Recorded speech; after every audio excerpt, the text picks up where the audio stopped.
Hey guys, welcome back to Pew Pew Academy. Now, I know a lot of you guys has been waiting for me to make a guide on corrupted dungeons, but I've been putting it off because, this is brand new content and there's several problems with making a guide for it, and there's several problems with the dungeon itself and with making a guide for it. And in this video, yes, we're going to talk about builds, but we're also going to talk about the current state of corrupted dungeons, the problems that are in corrupted dungeons, because we need to address that to come up with like a good way to play corrupted dungeons. Or when I say good, I mean like like a beneficial way to play corrupted dungeons. So just be warned that there will be a little bit of a rant involved, along with normal guide stuff. So let's talk about the current state of corrupted dungeons.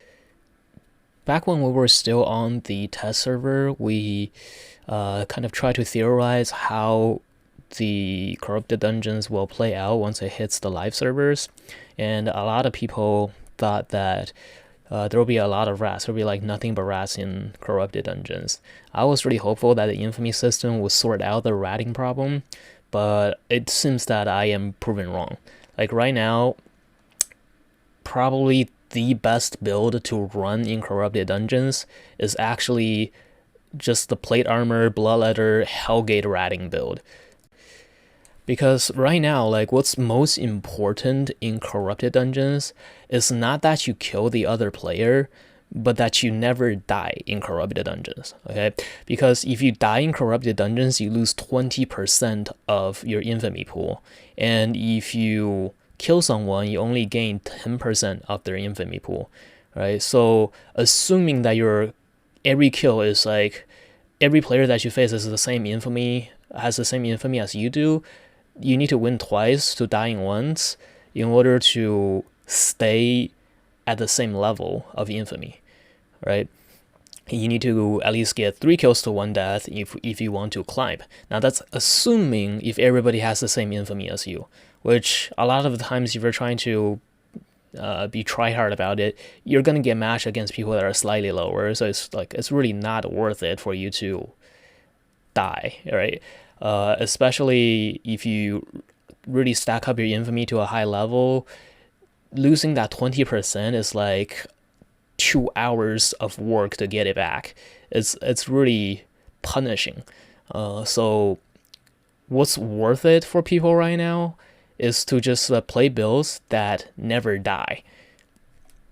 Now, there's a few builds out there that can achieve this purpose. The 2v2 Hellgate Rat build is nothing new. You run a Bloodletter, Guardian Helmet, Knight Armor, Theffer Cape, and Demon Boots, and Taproot. Right? This is pretty old school, nothing new about it. You can probably find tons of videos on this build in Hellgates. Now, imagine like this build is designed to survive 1v2s in Hellgates, right? Now, in corrupted dungeons, it's all 1v1s. So it's really like there's really no way for you to lose with this build, right? If you go in with this build, you can try to fight the other guy, and a lot of the times you can actually just like straight up run them down, because Bloodletter actually does a lot of damage with Cinder Armor Chain Slash. Even after they nerf Chain Slash, it still does a lot of damage even though you're wearing Playmail, right? So a lot of times you can actually just straight up run people down. But if you can't run them down, or if you fight them a bit and you realize that maybe they're outgearing you, maybe their build is just too hard for you to fight, you can just turn around and run, and there's like 0 chance for you to die, so you don't ever lose infamy. That way you're always climbing, and that's how a lot of these top infamy players got to the top of the leaderboard. Matter of fact, Rasper, my buddy Rasper, remember him? He is #1 infamy right now, and all he plays is this build. Now, also, fun fact, a lot of people has been complaining about the loot in corrupted dungeons. They think it's not good, but those people are probably just playing stalker leveled corrupted dungeons. Stalker level corrupted dungeons, 900 IP cap, it's like playing Yellow Zone Hellgates, right? 900 IP cap with 80% diminished return. It's supposed to be like the mediocre leveled, uh, yeah, it's supposed to be like the mediocre leveled risk versus reward kind of thing, right? So of course you're not gonna get a whole lot of good loot out of yellow Hellgates, so why would you expect to get good loot out of Stalker level corrupted dungeons, right? But if you get your infamy up there and you go do Slayer leveled corrupted dungeons, you can actually make a lot of silver. Now, I've been dying a lot doing dumb stuff in Stalker level corrupted dungeons, so I still haven't gotten to Slayer level, but Rasper, my other friends have gotten there, and they're making bang for me. Like Rasper made, according to him, 60 million the first 2 days that corrupted dungeon was out. Now, I said that there was two builds that can achieve this purpose. The rat build is one of them. The other one is my old one-handed spear build. I'm using that build, by the way, in this clip, but I'm using an Avalonian spear instead of the one-handed spear, and they're both good. They're both one-handed spears technically, but the Avalonian spear has a purge on the E that I find really useful, like more useful than the knock-up on the regular spear, and it allows me to fight more builds, and it also allows me to escape more easily because the E has a longer range and it has a purge, which means you can purge people's run buffs, so you can make it harder for people to chase you. Now, the idea behind both of these builds is basically you pick your fights, right? You fight the other guy first, or either you fight him or you check out their build, and you can kind of like, if you fight him first, you can kind of gauge yourself against him, see if this is someone that you can beat, and if you decide that, yeah, this guy's an easy kill, you just go in on them, and if you decide that, no, this guy's build is countering mine, you can just turn around and get your ass out of there. So they're both really safe builds, and when people ask me for like build recommendations for corrupted dungeons, like these two they're like top of the list for me, right? Because like I said earlier, the way it is right now with corrupted dungeons, it's more important to not die than it is to get a kill. And honestly, I kind of don't like that. And I know for a fact that most of the community that's been playing corrupted dungeons like really hates that. So I hope they change something about it. Most people has been saying, they should really increase the health on these crystals, so it's harder to get out. I totally agree. But as it is right now, like this is the way corrupted dungeons are right now, right? This is how you kind of have to play it if you want to actually like stack up your infamy and get really good loot. Now, if you just want to go into corrupted dungeons and have fun, well, good luck with that, because most people are just going to be running away from you if you're going to be running a low mobility brawling build, right? So not going to be very fun for you. But if you just want to go into corrupted dungeons and have some fun, you can run whatever build, you can test out whatever build. But if the goal is to just get yourself up there so you can get the good loot, these two builds are top of the list for me. And there's probably other ways to do it too, but the idea is the same. It's just like you play safe builds, you stay safe, you never die, and you gain infamy, and you never lose infamy. Now, besides these two builds, honestly, like even though I think these two builds are like top of the line, but I don't really see a lot of other players playing these builds, and I think that's partially because I am in Slayer level dungeons, and down here, like, people probably either don't care that much or they haven't caught on yet, so it's probably the reason why I haven't seen people run like these kind of builds that are just like really safe to play. Now, let's talk about what do other people run though, because if you're gonna go to these corrupted dungeons and do some of these dungeons yourself, probably better to know your enemy, know yourself, so you can win all your battles. A lot of other players in corrupted dungeons, at least in the Stalker level, and even when I watch other people's streams and I'm watching these like Slayer level dungeons, a lot of them are running light crossbow right now. And light crossbow can be played in two ways.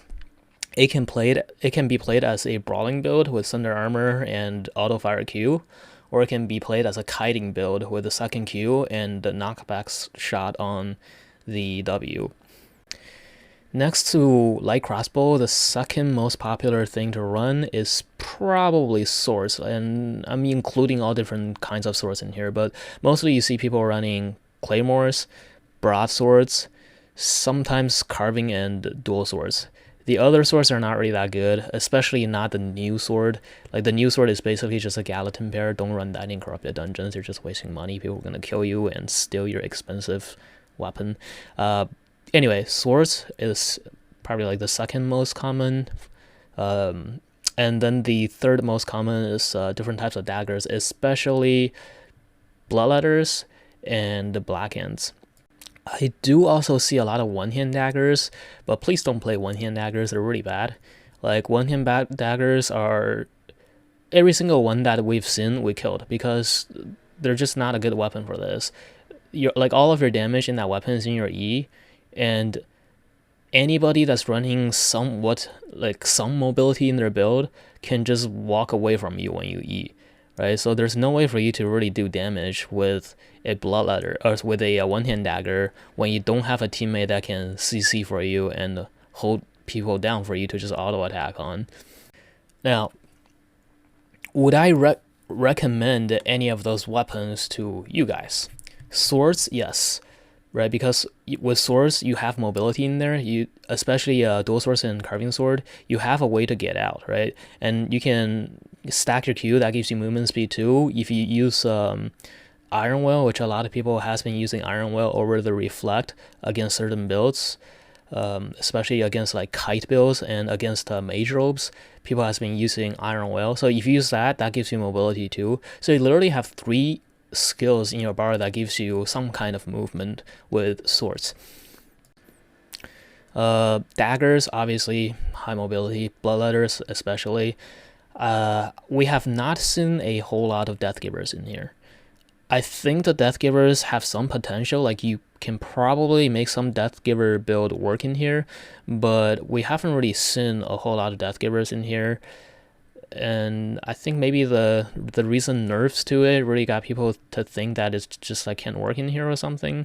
I don't know what the reason is, but we haven't seen a lot of Death Givers.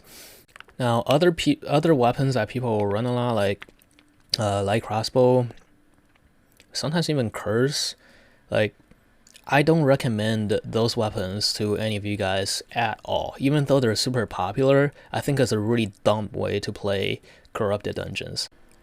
I think the reason why crossbows are like super popular right now is because just like the curse, they can do a lot of damage, but better than the curse, they can clear these corrupted dungeon mobs super fast. If you do the AoE Q, the what do you call it, the Caltrop stop W, and your light crossbow E, like you have so much clear speed. It's almost like running a great axe in solo dungeons. Like you have so much clear speed, you can make this PvE part go by really quickly, and then when it comes to PvP, you have a lot of damage.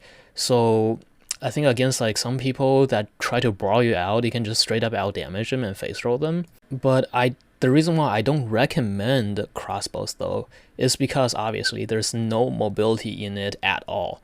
And if you want to like, you want to play corrupted dungeons to PvP with people and to have some fun, right? It's not going to be very fun for you when everybody is running mobility builds and they just like walk away from you, and there's nothing you can do to chase them down because they have 3 dashes and you have 0. And also, like I said earlier, there's so many rats in corrupted dungeon right now that like don't even want to fight you at all. If you run a light crossbow, like how are you gonna catch up to them? There's 0 chance that you get to them, right? So I think like light crossbow, really it can only kill the people that want to die to you. And I think like at this point, because it's such brand new content that maybe people aren't aware that they just can't fight like crossbows, right? So they would just walk into like crossbows and die to them. But like really though, who's gonna be dumb enough to keep doing that over and over again though, right? Once everybody adapts to the mobility meta, crossbows are just going to be so boring to play, right? Because you can't chase people down, they'll just walk away from you. And it's basically the same story with curse staffs. Like, I know curse staffs do a lot of damage, but you just can't chase people down. Like, people will not fight you if they can't fight you. And it's going to be boring for you if everybody that you run into just get out of the dungeon and just break the crystals and get out. And it's the same story with curse staffs, basically. I know curse staffs do a lot of damage in PvP. I know that a lot of the times if people actually try to fight you when you're running a curse, they'll die to you. But realistically, though, like, who's dumb enough to actually fight you when they can inspect your build and realize that they just can't kill you, right? And, like, sure, like, again, this is brand new content, so sure, like, in the beginning you'll kill some noobs with it, but once everybody adapts to the mobility meta in here, like, nobody is gonna fight you, and it's gonna be really, really boring for you to just slowly chase after all these rats and all these safe builds with their 2 million dashes when you're running around with a curse. And you can't really blame anybody else either, because yeah, I get it, it's super lame that people run away, but at the same time, like, it's so punishing to die in here. Like, why would people not run away, right? So if you're gonna run a build that doesn't have chase power, you can't even complain about people running away from you, right? Because, like, why would they not run away? They don't want to lose 2 hours of farming corrupted dungeons for infamy and just, like, give all that infamy to you. They don't want to lose that, right? So they're gonna run away, and you can't complain about it.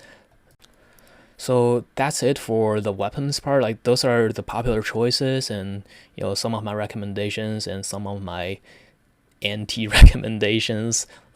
Now let's talk about the armor.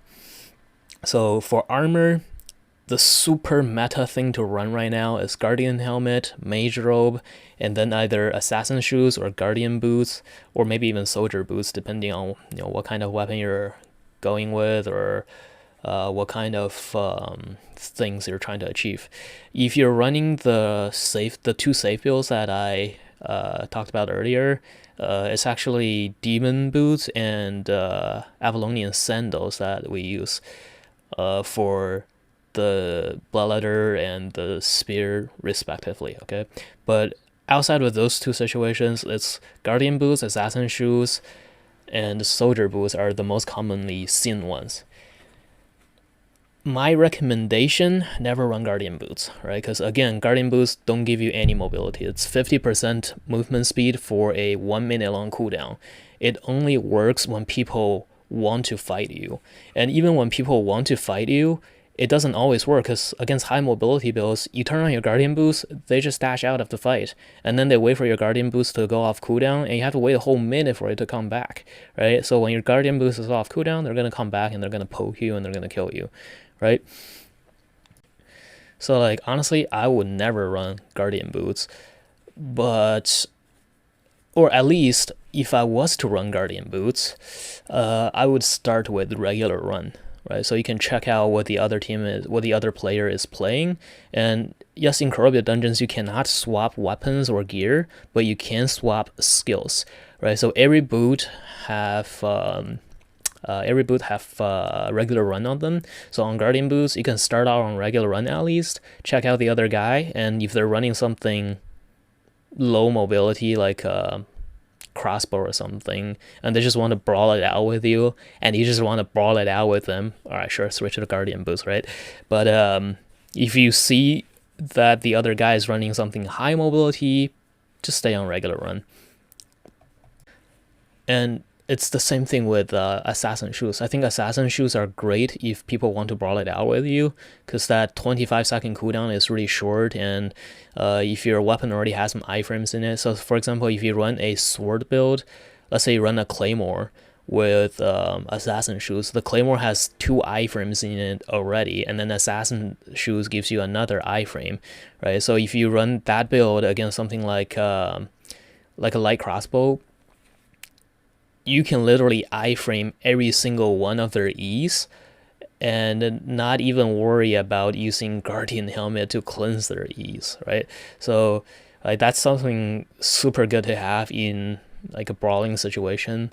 But again, I would start out with regular run just because it's better for dealing with these higher mobility builds or rats that just want to get out of there.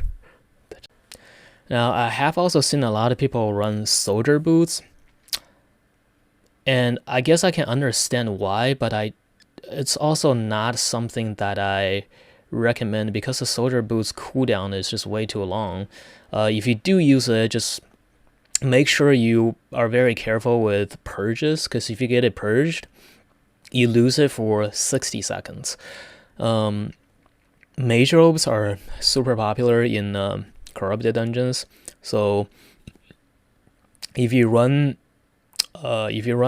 soldier boots, I see a lot of soldier boots on people that run like curs or crossbows, that weapons that don't have a mobility otherwise, and they think that this like super long run speed buff can help them compensate for that. And yeah, it kind of works, but if you play against mage robe and you get your if you play against mage robe, you need to use something to bait out the mage robe first, so you don't get your wanderlust purged. Otherwise, you just don't have a boot skill. And if you play against the new Avalonian Spear or Black Hands, just keep in mind that their E can purge your wanderlust as well. And if they manage to do that, you don't have a run skill for 60 seconds. And then in the cape slot, you have probably noticed that the price of Thetford capes has gone up quite a bit after the release of Corrupted Dungeons, and that's partially because Thetford capes are the thing to run for Corrupted Dungeons. Like in teamfights, you probably find like 9.5 people running Thetford capes, and that's obviously because Thetford capes gives you really good damage. Like it's 15-second cooldown, it gives you a nice low damage on hit, and it's very good for clearing the dungeon. The clearing the dungeon part, a lot of people has been complaining about it. I think it's boring, it's just PvE and it's grindy. So Thetford cape makes that go by a little faster. For consumables, health potion obviously a must, unless you're running some kind of one-shot cheese build, then you want to run poison. But most of the times one-shot builds don't really work that well in here, because even though I don't recommend it, a lot of people are running guardian boots, and it kind of counters your one-shot cheeses. So anyway, unless you're running one-shot builds, doesn't really make sense to run poison or anything else really. Just run health potions. And then for food, I think for most situations, the best food to run is what do you call this? The eel stew. You can see it on my icon on the screen. The eel stew, TA eel stew, that gives you cooldown reduction and the damage. If you're running one-shot builds, makes more sense to run just beef stew. If you're running the bloodletter rat build, it makes more sense to run Avalonian stew, so you can get the health regeneration too. But for the most part, eel stew is my favorite food, and a lot of people have been saying maybe bring a health regen food to start with, so you can eat it outside and then go in with your damage food. That's kind of pointless, really. Like every armor, chest armor, has mend wounds on it, and that basically does what your extra food does, right? When you're clearing mobs, if you need that health regen, just put your armor on mending or mend wounds, and just use that to get your mana and your health back. And when invades happen, there's gonna be a big warning screen for it. You're gonna see that invades are gonna happen. There's plenty of time for you to change out of it, to just get out of PvE and change your weapon back to the PvP set, or not the weapon, but your skills to the PvP set. Okay, so that's all we're going to talk about for the builds. It's not one complete build, but those are the pieces of gear that people actually use in here. Those are the most commonly used pieces of gear. There's two entire builds at the very beginning, the spear and the rat build. But then when you're actually just trying to fight people and you're not trying to stay safe, if you say I don't give a crap about infamy, I just want to fight people, or use whatever build, well, those are the most commonly used weapons now in corrupted dungeons.